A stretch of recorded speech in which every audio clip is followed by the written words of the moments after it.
But when you're not honest, when you're not Mm-hmm. sharing, the lack of communication creates animosity, it creates distrust, and it makes the rumor mill start spinning. And then people are like, Absolutely. I don't trust working here. I'm fearful I'm going to get fired, so now I got to put in more hours. And it's like, fuck that. Like, you should not be based off of if you work 45, 50 hours a week as opposed to working 40. Yeah. If I work 40 hours, the bare minimum a week, but I'm, doing what I need to and making sure my stuff gets done, and even more so, that's what it is. Yeah. And I think that's one thing that we don't give the younger generation credit for is they are very efficient. Mm-hmm. And yes, they can work their 40 hours a week, but they're also getting a lot more done than our parents' generation did, because again, it's like, well, I got to spread so much out over, and go over 40 hours because I got to show my worth. Yeah. Well, and how much of that 60-hour work week could have been done in 35, 40 hours? Yeah. It's Whew. sad. That's a rant. It is My so rant too. sad. And you know what? It's interesting because everybody talks about the diversity inclusion. When you work with people, it's like the golden rule. Treat others as blah. It's like, the golden rule should really be from here on out, especially after this last year, after the wounding we all took, is being able to say, how about we say honesty is the best policy moving forward? How about that be the golden rule?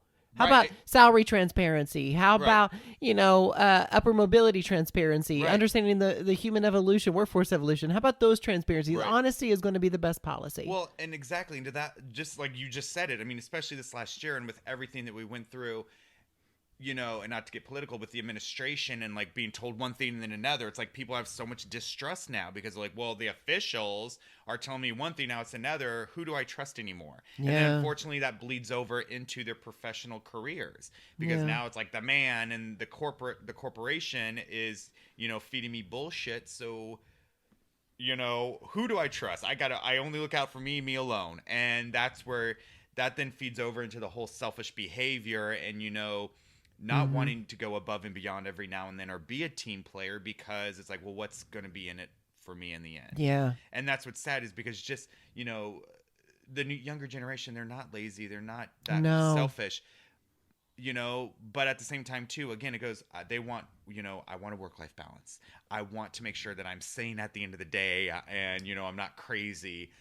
And that's okay. I mean, because again, like everyone has a life outside of their company. And they have perfectly crafted it by working smarter, not harder. Nico runs circles around me. I mean, he's of the generation, like he works smarter, not harder. Yeah. And what's been interesting working with him is also allowing to be able to say, work with your energy, work in the ways that you like. I think he works nights. He works easier nights, getting a lot of stuff.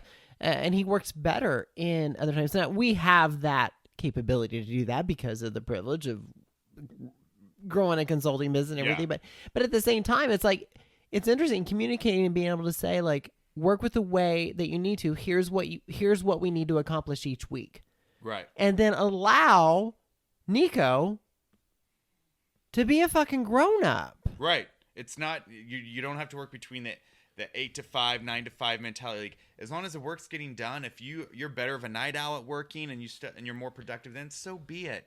The world's changing, the workforce is changing, the whole company mentality and culture mentality is changing. Change with it. Change with it. And I will say that is one thing that the good old Army has really pushed into people is the operational environment. You adapt to your operation and you adapt your operation to your environment. And I believe that fully on the civilian side. It's like, yes, you have to be adaptive, flexible. A lot of my squad leaders and platoon sergeants make fun of me because I'm like, they always like, be fluid, first sergeant. I'm like, be fluid. It's like, be flexible, because shit's a changing and you got to be able to change it. If you can't, you're in the wrong organization.